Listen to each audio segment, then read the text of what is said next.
Admiral Richard Byrd explored more uncharted land than any other man in history. He was a man of action, but he was a man of thought as well, an explorer and a scientist, an adventurer and a philosopher, a complete man, one of the men in history who had to lead the way.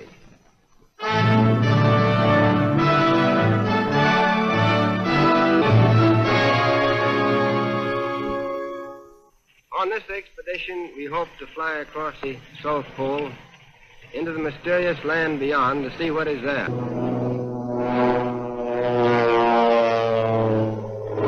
To the cameramen who made this picture, I want to give full credit. They did not hesitate to risk their lives at their job. Now, the North Pole is the center of a deep ocean, whereas the South Pole is the center of a high plateau which averages 7,000 or 8,000 feet in altitude. There is no life whatever beyond the edge of the world. There are no Eskimo. It is too cold for human beings to live there permanently. When we left on this expedition, we were, to put it very mildly, extremely anxious to find out if it existed. Would we be able to find it? And that was the great question. We left on this expedition from the Navy Yard at Boston. Here is our supply ship, the Rupert, just a big unprotected iron ship of 8,000 tons. And here is our icebreaker, the Bear, which we took as a protection for the personnel of the Rupert, and also to use exploring in dangerous ice areas.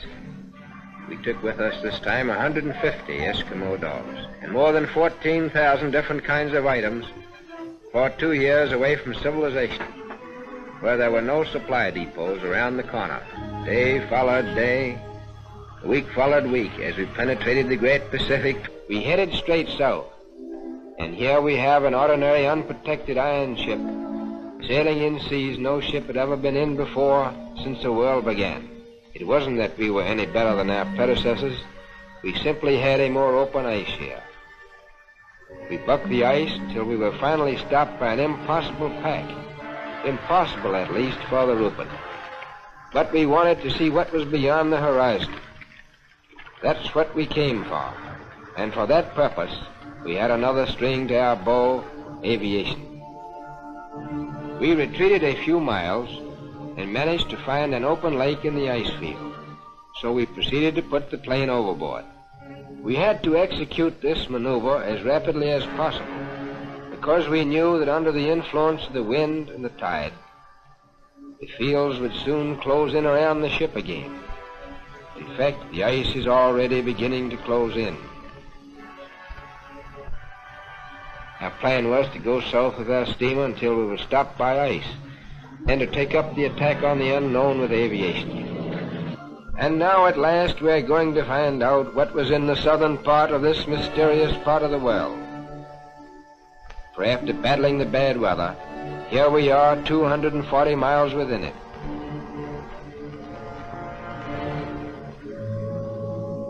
We came to this strange phenomenon, ice islands.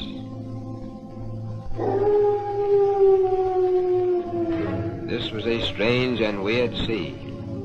Steaming through these ice islands was an eerie sensation. Here was the twilight of the gods, and we were curious to know what these somber giants were guarding.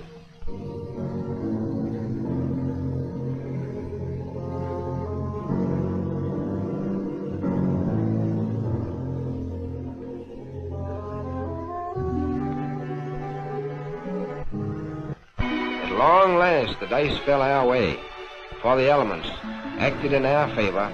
The wind and the tide, which had closed the ice in around us, finally opened the pack so that we could break our way into more open sea. We had added nearly 500,000 square miles to the Pacific Ocean. And here is our journey's end.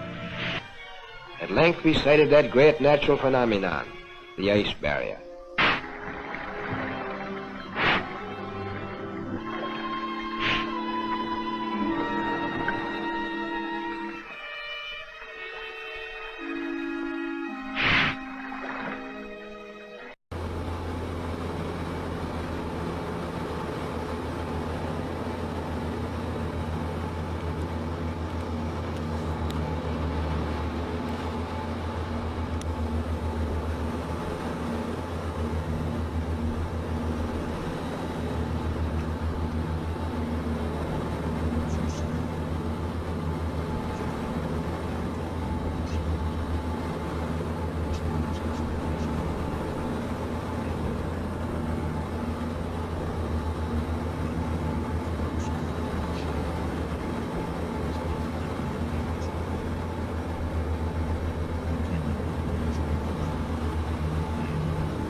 I knew it would be taking a big chance, but it seemed the only way.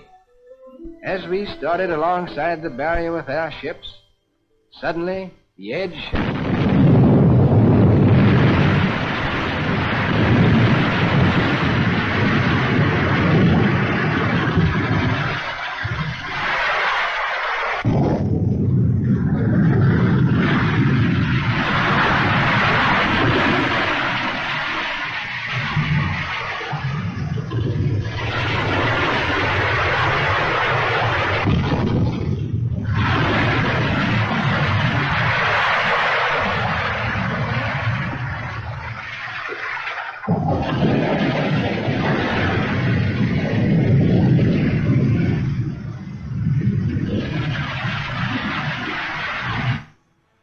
Enough of ice falling to sink a fleet of ships.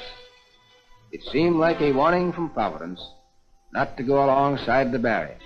We therefore had to unload from the bay ice.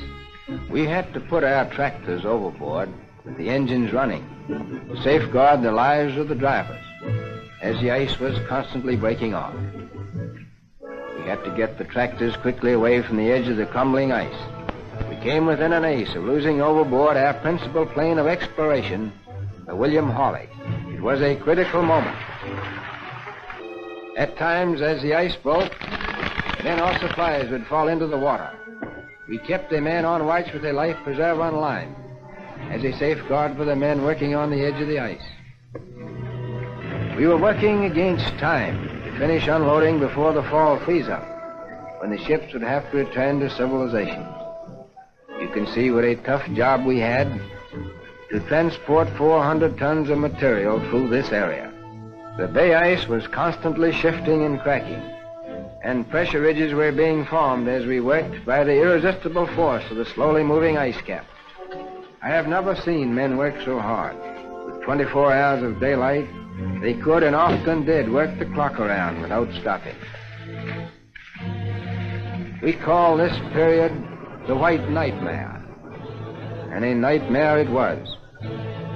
The hardest work of all was this man-hauling of sleds, which we had to do in order to get unloaded in time. Eskimo Huskies, still the backbone of polar exploration. They can go where no tractor could ever go. You can't do without them. The Rupert must go back to civilization because the bay would soon freeze and she couldn't stand the ice. Now, the only person out of 150 men to get sick and who would have to go back on the Rupert was the doctor. At very great risk, I had to dispatch the bear northward to get another doctor, for I pledged myself not to risk men for a year on the ice without medical care. There would be anxiety over the bear. Suddenly, without warning, a storm hit us before we could get all of our food and other vital supplies stored away. And all hands had to work frantically throughout the storm to prevent the loss of food boxes under deep snowdrifts. The storm lasted for many hours.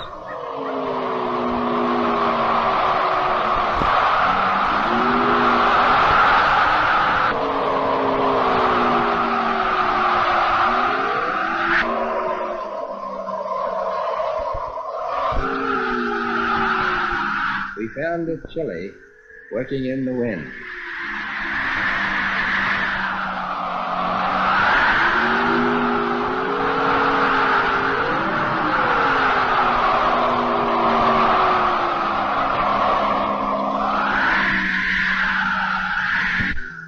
And when it was over, there was a bit of digging to do.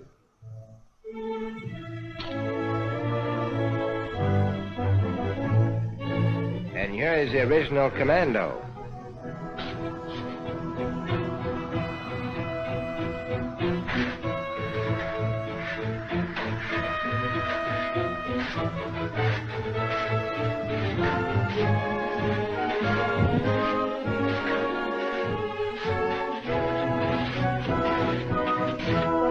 The honor of leading this expedition belongs to Admiral Richard Byrd. It is a gratifying experience for this 58-year-old explorer, who in the past had to raise his own funds for exploration. and who now has the resources of the United States Navy at his command. In 1955, 2 years before his death, Admiral Richard Byrd departs on his 5th and last expedition. But it's not simply an unknown continent or a distant ocean that lures adventurers like Richard Byrd.